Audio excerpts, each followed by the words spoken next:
Cabinet minister स्वास्थ्य मंत्री sir वो बयान दे रहे हैं कि बीजेपी दंगा भड़का रही है। अरे वो तो कानून जरूर बकते नहीं, वो तो भाग्य मना है कि बाहुल क्षेत्र में अगर उनको बहुत ही फुर्सत है, हम जहाँ से लड़ते हैं ना जरमुंडी विधानसभा, उनका घर नानी ढिया के चुनाव लड़े, उनको कह दीजिएगा कि आइए आपको चुनौती दे रहे हैं चुनाव लड़ने के लिए जरमुंडी विधानसभा से। अरे वहां गढ़ है तो अपना 75% में आप उछल कूद रहे हैं, आइए नहीं यहाँ, हम चुनौती देते हैं, आप जीत के जाइएगा, आइए दिखाते हैं हम नहीं, कोई भी नहीं देंगे बख्शने।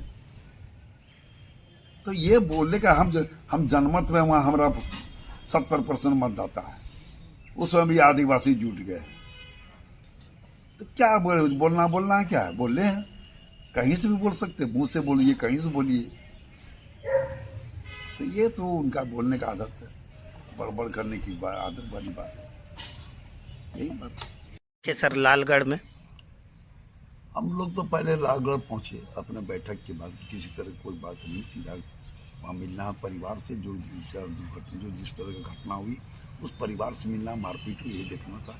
और उसके बाद हम लोग रोगी को देखना था, तो रोगी तो रेफर कर दिया हॉस्पिटल लेकर।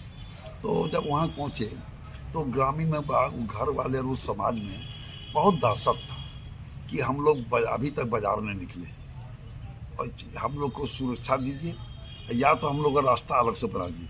ये मुस्लिम गांव से हम लोग जाते हैं, शादी विवाह में ढोल बाजा नगाड़ा हल्ला गुल्ला माइक लेके नहीं आने देते हैं, और जब वो लोग मुस्लिम का शादी विवाह होती है तो वो लोग मांस का हड्डी तड्डी सब फेंक देते हैं। तो ये तो वहाँ का प्रचलन बनाया हुआ वहाँ के मुसलमानों ने, उस लालगढ़ के माने अल्पसंख्यकों ने। अब ये क्या वजह है, क्या दुश्मनी है, नहीं है, वो सोचता होगा कि तुम घर गांव को छोड़ के चले जाओ, औने पौने दाम में पैसा लेके तुम बेच के चले जाओ, ये भी हो सकता है।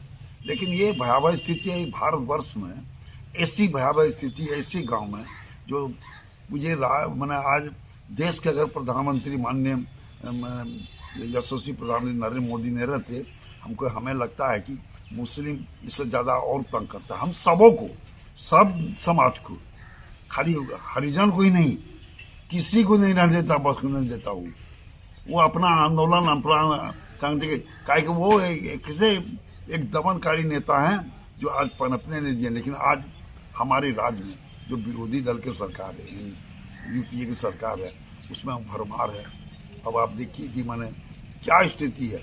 अब बिहार के मुखिया, झारखंड के मुखिया हमारे विदेश के दौरे में, क्या संदेह, अभी तक कोई मुस्लिम एमएलए जो वहाँ मंत्री हैं उनका कोई बयान नहीं आया। फुरकान अंसारी जो बयान दे रहे हैं कि वहाँ जाना नहीं चाहिए, तो वहाँ जाना चाहिए, हिंदू को मरवाना चाहिए। हम क्यों नहीं मर जाएंगे वहाँ, हम हिंदू को प्रोटेक्शन क्यों दे, तुम मुस्लिम को प्रोटेक्शन देता है, संरक्षण देता, तो हम क्यों नहीं दे। तो यही बात है। और प्रशासन को द्वारा तुरंत कार्रवाई हुई, कैंप वहाँ लगाया गया, सुरक्षा का क्या, अब कितने दिन क्या हो सकता है ये तो नहीं बता। उसकी पहचान भीम आर्मी का पहचान चुनाव में कि हम हरिजन हैं, हम भीम आर्मी हैं, अभी नहीं, मुसीबत पे नहीं, जहाँ परसेंटेज पर है वहां मिलता है उल्लू मिलेंगे, और उसी को मतदान करता है भीम आर्मी भी। क्या भोगे और कौन भोगेगा, यही है और कुछ नहीं। अपनी गलती को नहीं की स्वीकार किया, मजबूत नहीं बनेगा, कठोर नहीं बनेगा तो नहीं कर सकेगा। हर आदमी को देश भारतवर्ष में रहना है तो यहाँ हिंदुत्व का भावना लेके, सनातन धर्म का ये लेके, राम राज का प्रचार लेके चलना ही होगा, अन्यथा गुजारा नहीं। कहीं भी कोई भी गांव, कहीं भी किसी भी मैंने मुश्किल है, जहाँ वो अल्पसंख्यक है तो चुपचाप रहता है, जब बहुसंख्यक है तो मत पूछिए, बहुत बात है। व्यापक अंदरूनी कलह भी है हिंदू और मुस्लिम में, कुछ भी कभी भी हो सकता है, ये बहुत बड़ी बात है।